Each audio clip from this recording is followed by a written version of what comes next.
más y más grande este agradecimiento, porque estos espacios permiten tener diálogos que a veces la urgencia de estos temas con los que tratamos no nos permite tener, y mucho menos pasar a otro país y poder compartir también en otro país el asombro que nos provoca la realidad de estar en otro lugar, volver a pensar nuestras propias prácticas, bueno, compartir, ¿no? Que es lo más interesante de todos estos espacios. Yo traía una ponencia que iba a leer y de repente se transformó en otra cosa mientras iba escuchando a las compañeras, así que voy a tratar de seguirla, pero voy a improvisar un poco más.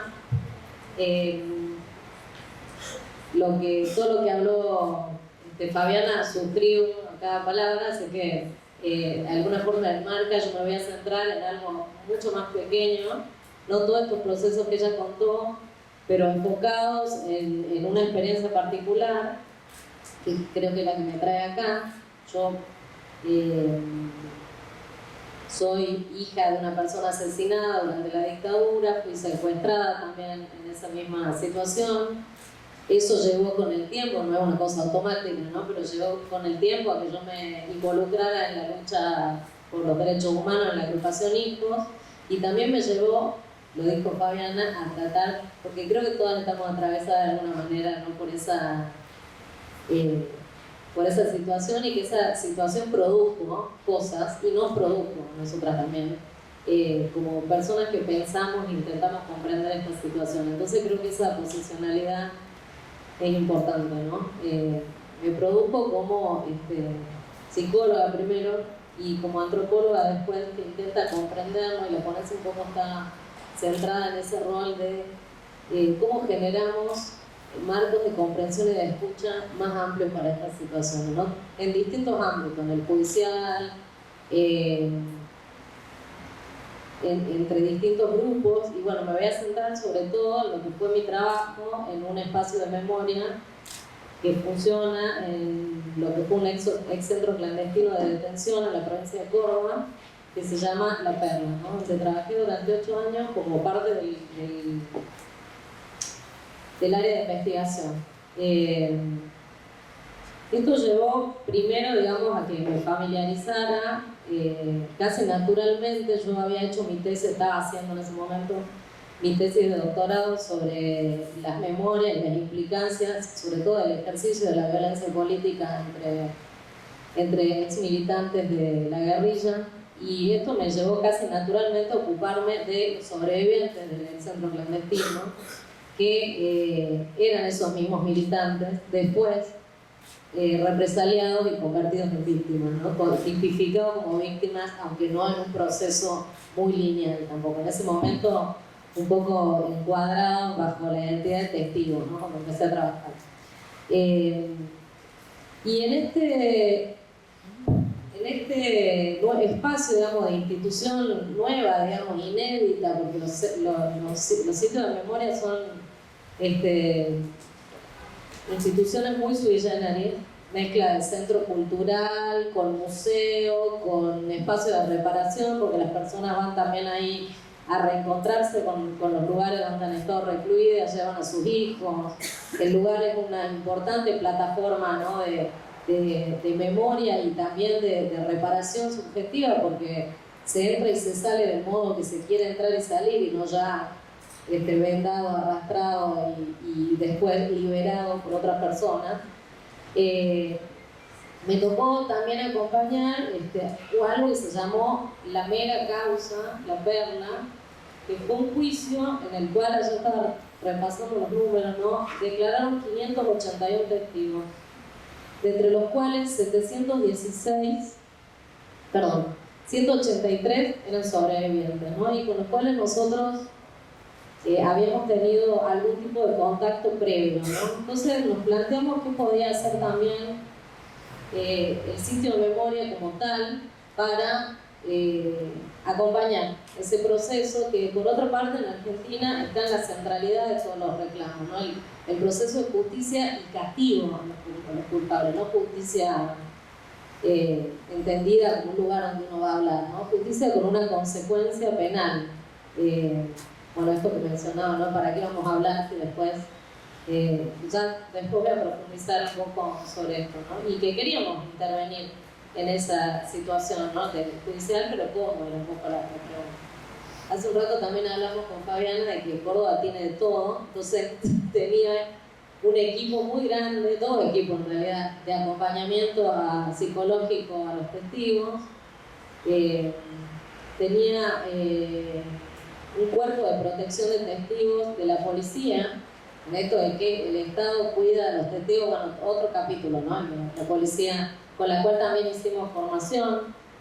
Y nosotros qué, digamos, ¿no? En esa configuración, ¿qué rol tenía el sitio de memoria en este acompañamiento que no era psicológico? ¿De qué tipo de acompañamiento estábamos hablando? Y fue un acompañamiento que se fue construyendo en la práctica, ¿no? Y algo que yo había notado acá, que es muy patente, digamos, en este trabajo, en el que yo me involucré particularmente con los sobrevivientes, es que una primera cosa que habría que pensar es, para pensar en reparación también, es pensar qué tipo de daño específico generó en cada uno de los grupos particulares, ¿no? Afectados, victimizados por la represión, esa violencia, ¿no? Y particularmente entre los sobrevivientes y entre los sobrevivientes de la Perla, lo que advertíamos era, por un lado, o sea, asomándonos a estos efectos permanentes de los que hablaba Fabiana, ¿no? Primero, una invisibilidad estructural de esas personas por fuera de la instancia judicial, a la cual concurrían casi compulsivamente, ¿no? Porque si a uno lo llaman a declarar, no se puede negar. Lo mandan a buscar con la fuerza pública, ¿no? Lo cual no es agradable. Pero por fuera de eso no estaban en actos, evitaban ir a actos, evitaban ir a marchas, no tenían insignias que los identificaran, entonces esto llamaba un poco la atención. Y por otro lado, lo que llamaba la atención, ahondando un poco más en esta invisibilidad, que provocaba además la imposibilidad de decir, comparecer, contar ante ciertos otros, ¿no? Esa experiencia, era que se veía atravesada por un muy fuerte imaginario instalado por el propio centro clandestino de detención sobre la traición, ¿no? Nos encontramos al mismo tiempo con que toda la narrativa y el relato fáctico que nosotros habíamos armado sobre qué había sido el centro clandestino provenía de esas personas invisibles, ¿no? Que no eran testigos, eran testimonios, o sea, personas en un papel, ¿no? No personas en carne y hueso. Nos propusimos de algún modo aproximarnos a ellas desde ahí, o sea, desde un trato más personal, ¿no? Esto por un lado. Hago un paréntesis acá. Otra cosa que se advertía era que era tal la presencia, digamos, de lo judicial, desde los primeros momentos. Estas personas tienen una trayectoria, estos testigos ejemplares, que cuando nosotros llegamos al armar el sitio de memoria habían tenido una reciente aparición en un juicio del 2008, se conoció como la causa Brandalicis, eran los testigos históricos, habían empezado a declarar incluso en momentos antes de la reapertura democrática. Y esta larguísima trayectoria testimonial tenía muchas características, donde la principal había sido un enorme esfuerzo de selección, ¿no? Y de reordenamiento simbólico. Esto tiene que ver también con su propia posición, ¿no? Dentro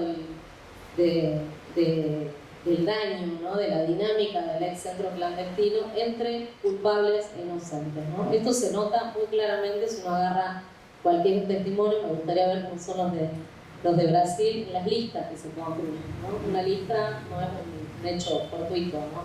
Y una lista fue lo que conformó todos esos testimonios, una lista de víctimas, una lista de victimarios y una lista de no sé, que justamente eran con los que terminamos, digamos, trabajando, porque era lo que más daba cuenta, digamos, de un desgarro social producido por el tipo de daño que había hecho ese centro clandestino, generando una categoría aparte de prisioneros que eran nombrados por los propios represores como colaboradores, ¿no? Muy entre comillas, colaboradores de ellos, ¿no? De la represión, o quebrados, ¿no? mientras yo intentaba dilucidar esto en los papeles, sucedió también un hecho bastante disruptivo, porque con esto también vuelvo a suscribir a lo de Fabián, ¿no? De que no, siempre peleamos, me incluyo, digamos, ¿no? En el movimiento de derechos humanos por poder decir, por poder hablar y por poder hablar delante del Estado, porque el Estado lo hizo, el Estado me tiene que escuchar. Esto se escucha mucho en los juicios también, ¿no? Como simple acto, digamos, funciona como una magia, ¿no? Que el Estado escuche ya en la reparación, una eficacia simbólica muy, muy importante, ¿no? Pero también cuando uno entra en lo más fino, digamos, de estos procesos, hay que ver que no es solo escuchar, ¿no? Escuchar esto realmente, ¿qué implica una buena escucha, ¿no? Una escucha que realmente repare, o si se quiere, suture me gusta mucho el concepto de Michel Polak que habla de identidades heridas, ¿no? Que suture esas identidades heridas. Por esa persona, en términos de la actualidad de ese daño, viven con esas heridas, en su identidad, en su cuerpo, en un montón de lugares, ¿no? Supurando cada tanto.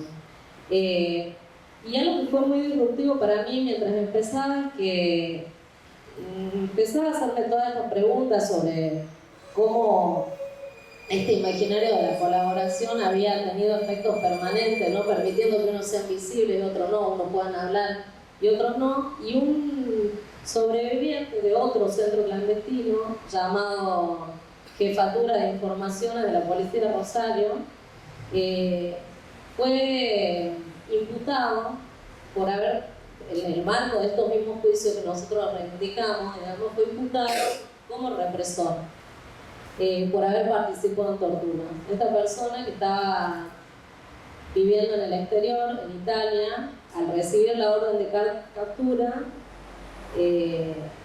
se suicidó. Saltó de un puente y se suicidó. Y tiene una historia mucho más larga, ¿no? Él había caído, que es la categoría, ¿no?, con la que se habla del secuestro, con 17 años, había sido brutalmente torturado. La policía tenía a su compañera embarazada, y él pasa a ocupar un rol dentro de jefatura de ser exhibido permanentemente delante de los otros detenidos. Cuando sale del centro clandestino y se exilia, él mismo se entrega a su organización Montonero, la organización guerrillera, en el exterior, y se somete voluntariamente a un juicio revolucionario. Y la organización lo absuelve. Después, en el 84, vuelve a Argentina, intenta declarar, pero ahí mismo, por declaraciones de otras personas que lo habían visto en las sesiones de tortura dentro del centro clandestino, es detenido por participación en tortura. Se le dicta una falta de mérito, que quiere decir que no hay suficiente prueba para decir que es culpable, y queda en libertad y ahí se va. Cuando esto sucede, cuando nuevamente, digamos, no son... este es un caso muy extremo, ¿no? Pero no son inocuas, digamos, las acciones también de el generar dispositivos para que la gente hable dentro de ciertos procesos históricos. Cuando él se lo llama a declarar, sucede esto, ¿no? Él se suicida y deja una carta que para mí fue muy reveladora, ¿no? Cito: no sé lo que ellos creen que yo sepa. Esta historia nunca terminará. Para ver el nivel de actualidad. Es tremendo pasar de ser víctima a ser verdugo. Alguien celebrará los verdaderos culpables. Mi única culpa es no haber podido resistir la tortura. ¿Cuál es el límite de lo humano? Me voy porque esto de alguna forma se tiene que acabar.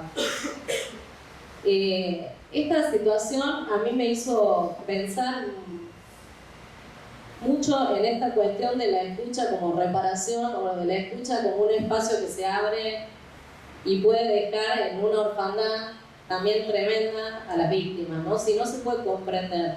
Al mismo tiempo, una colega que se llama Ana Longoni publicó en un diario, Página 12, una nota que se llamaba Incomprensión, y a mí me pareció que justamente esa era la clave. Y ahí me pareció que justamente lo que teníamos que generar como sitio de memoria, un poco sentí que ese era el lugar que teníamos, era clave de comprensión más amplia para esas situaciones, ¿no? Que simplemente por su naturaleza por el nivel de perversidad del dispositivo de ese campo represivo, ¿no? Que no fue único tampoco, vieron muchos campos. Pilar Calvero los divide entre asépticos e inquisitoriales. Los inquisitoriales provocaban un dolor por el dolor en sí mismo, por la destrucción del ser humano, y estos otros provocaban un dolor para producir otra cosa, ¿no? Y produjeron un desgarro y un disciplinamiento al interior de las anteriores comunidades de pertenencia de esas personas muy importante, ¿no? Que perdura hasta el hoy. Y un poco ese fue nuestro rol o el objetivo que nos planteamos también dentro del sitio de memoria. Por un lado, generar marcos más amplios de comprensión y por otro lado, tratar de suturar ese tejido social desgarrado por el imaginario, por un lado de la culpabilización del uso de las armas, por otro lado de la derrota y por otro lado de la traición, ¿no? Que pesaba sobre todo en este grupo de prisioneros que al mismo tiempo se transformaron en los testigos clave de los juicios. Y esa es otra paradoja. O sea, estos prisioneros seleccionados para durar más tiempo, ellos no hablan de vivir, hablan de durar, estaban afectados, o sea, obligados a realizar determinadas tareas que iban desde mecanografía de lista o el análisis de noticias hasta un supuesto asesoramiento político a los represores, u otros mucho más controvertidos como los sobrevivientes, los prisioneros en ese momento que eran médicos, que eran obligados a presenciar o a controlar sesiones de tortura. El daño, digamos, y el tamaño de esa herida en la identidad depende un poco de la posición que también de cada uno de ellos, ocupó. Pero nosotros teníamos, en el momento que yo tomo contacto con esa noticia de Baravalle y su suicidio, nosotros conocíamos a miles de Baravalle. No era para nada distinto a muchos de los sobrevivientes con los que yo ya estaba hablando, con los cuales yo ya había ido a acompañarlos a declarar al tribunal, había comido asado, era amiga de sus hijos, criados en la misma estricta moral setentista que yo, no eran distintos, ¿no? Y al mismo tiempo, esos Baravalles aparecían repetidamente en todos los centros clandestinos, permitiendo pensar también que eran parte del dispositivo y no tanto producto de su excepcionalidad o voluntad o debilidad política, como también eran las acusaciones de su comunidad de pertenencia. Una de las cosas más difíciles de reparar, si se quiere, fue esa desconfianza entre los propios compañeros, los anteriores compañeros, ¿no? Y una de las cosas que más dolor también generaba y que, bueno, trabajamos un poco conjuntamente con el acompañamiento psicológico, pero como en nuestro rol era como el del lugar social a donde todos iban, también fue muy crucial poder generar espacios donde ellos pudieran estar sin ser repudiados, ¿no? Y pudieran ser escuchados en esa situación. Pero vuelvo a esta condición de testigos clave, ¿no? Que también les vuelve paradojal. Ellos son desconfiados, ¿no? Sospechados, pero también son muy centrales en la construcción de la incógnita más grande, ¿no? Que hay, o el efecto más devastador y permanente que hay en torno a esta política de la desaparición, que es qué fue de esas personas que no volvieron de la desaparición, ¿no? Son los únicos que pueden decir algo sobre esa sombra que hay desde el momento del secuestro hasta el momento que se los llevaron para fusilar. Entonces, esta paradoja, ¿no? De alguna manera nos permitió a nosotros pensar en maneras también más procesuales de trabajar sobre esos posibles encuentros, ¿no? Y sobre esos posibles efectos permanentes del disciplinamiento del centro clandestino como dispositivo. Y acá vuelvo una vez más, ¿no? A cómo estos juicios, los juicios de la moral corriente, ¿no? Que hacen tan difícil que uno pueda contar dignamente cosas que han sido muy indignas, eso se instala en la propia persona y hace que la humillación se reedite cada vez que lo cuenta. Los juicios de las comunidades de pertenencia, ¿no? Estos juicios revolucionarios fragmentado, lo mismo que las organizaciones, ¿no? Las organizaciones también se fragmentaron. Los juicios formales de la escena jurídica actúan sobre esas personas en una serie de vectores casi infinitos, ¿no? Y quería traer, digamos, así como está el caso desafortunado de Baravalle, otro caso sobre nuestro Baravalle en La Perla, que bueno, cuando nosotros empezamos a discutir en el sitio de memoria, veíamos esta incomodidad, ¿no? Entre las personas con las que trabajamos, entre los ex secuestrados comunes, digamos, ¿no? Y los colaboradores, como le llamaban en ese momento. Tuvimos una intensa discusión, todos los trabajadores del sitio de memoria, también todos atravesados por historias particulares, también no expresos políticos, algunos eran hijos desaparecidos, sobre que ese trabajo de recibir personas lo hacemos cada uno de nosotros con nuestra subjetividad, con nuestro propio cuerpo, ¿no? Entonces la pregunta era, ¿qué iba a pasar el día que apareciera este sobreviviente que todos se indicaban como el traidor ejemplar, ¿no? El que no tenía ningún amigo dentro del campo porque todos desconfiaban de él? ¿Quién lo iba a atender? ¿No? Nosotros tomamos una decisión, como una especie de limitación política, ¿no? También que venía del juicio anterior que habíamos atravesado en el 2008 y que era una definición sobre todo de la querella de la agrupación ICOS, que ponía los siguientes límites. Todo el que entró a un centro clandestino secuestrado es una víctima. No importa qué hizo, no importa cómo salió, porque lo que sucede adentro de un centro clandestino no es producto de la voluntad de la persona, sino del dispositivo.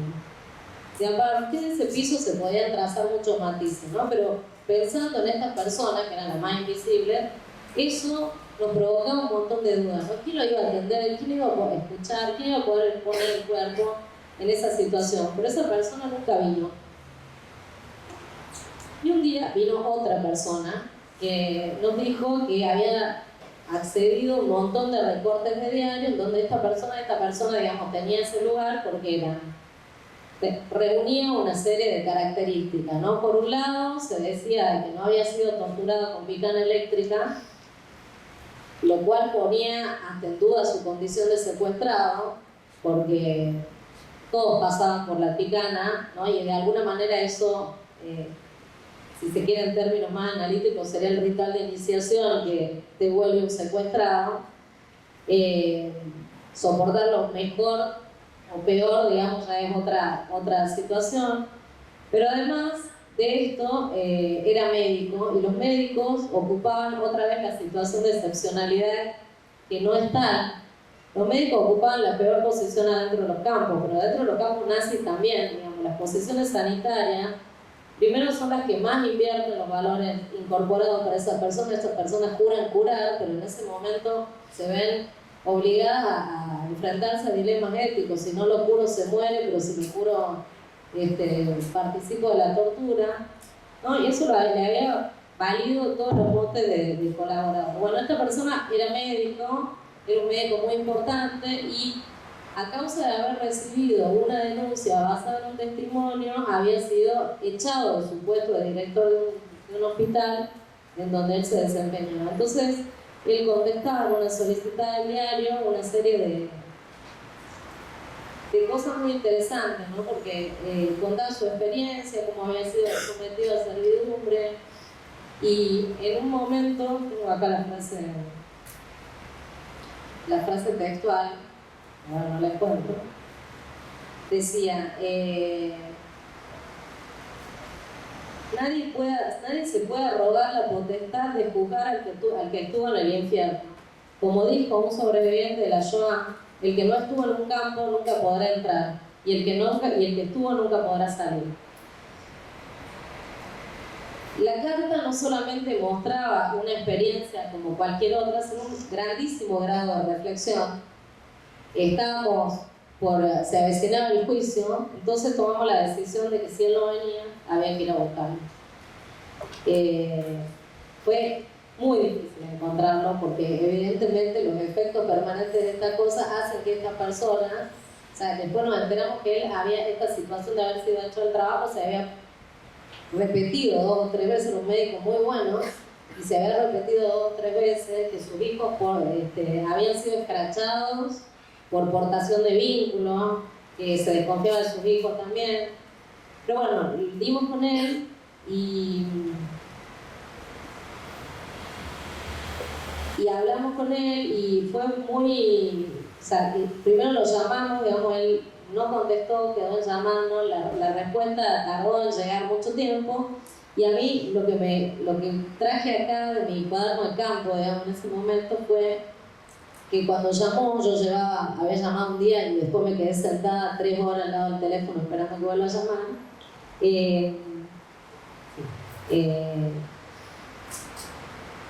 Charlamos, me dijo, yo sé lo que vos escribís, ¿no? Por eso también lo de generar cosas que se puedan leer, ¿no? en otros ámbitos.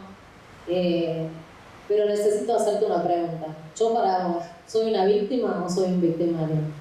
A lo cual yo contesté, una víctima. Y me dijo, yo te quiero decir que yo me siento un victimario.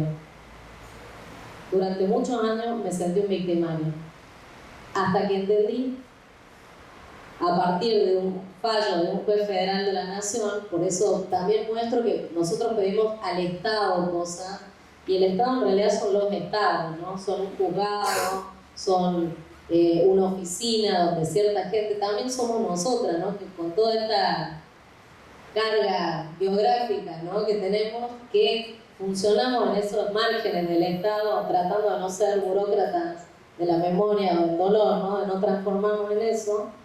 Fue un juez de la Nación el que reformuló, Daniel Rafecas, otro fallo decía de que la persona empezaba a ser torturada en el momento que era secuestrada, no en el momento en el que se le aplicaba la picana, ¿no? Entonces eso corre el límite del campo, corre el umbral, ¿no? Y esta persona pudo ser reintegrada porque no era víctima, ¿no? Esto es muy fuerte porque, y con esto cierro ya, es muy fuerte porque en general eso a los militantes, como personas que se forjaron como sujetos activos de su tiempo, como revolucionarios, no les gusta el lugar de víctima, porque el lugar de víctima es un lugar de pasividad. Y dentro, o de falta de agencia, ¿no? O dicen, yo no voy a trabajar de víctima, ¿no? O sea, como si la identidad de víctima fuera a comerse el resto de su subjetividad, ¿no? Pero en este caso había una causa, que era la causa de las víctimas vivas, ¿no? De la causa de los sobrevivientes, adentro de la misma causa, donde estas personas no figuraban. O sea, tampoco habían sido imputadas, pero no estaban figurando como víctimas. Entonces él logra hacer este cambio, ¿no? subjetivo de posición, logra explicar lo que vio y lo que supo, pero también el porqué desde ese lugar, desde donde él vio y supo, y con eso un poco revertir este cuestionamiento no a su autoridad fáctica para declarar, sino a su autoridad ética para declarar. Y yo considero que esos procesos que son largos y que hay una colega nuestra que se llama María Molas que habla de pequeños públicos, no es de la nada al escenario judicial, sino de a lo mejor el silencio a pequeñas otras audiencias donde se puede hablar sin estar sometido a todo este tipo de juicios, hacen a procesos largos, ¿no? de reparación que quizás a veces llegan a cuajar en esos momentos ejemplares, ¿no? que son los testimonios judiciales y la sentencia, y que sí son importantes, o sea, no necesariamente son reparadoras, pero sí son importantes porque de algún modo restituyen límites, lugares, ¿no? que dicen esto estuvo bien, esto no estuvo bien, y no obligan a las víctimas a tener que estar autorreparándose y autoexplicándose el sentido de la responsabilidad por el resto de su vida. Y es otro efecto muy permanente, ¿no?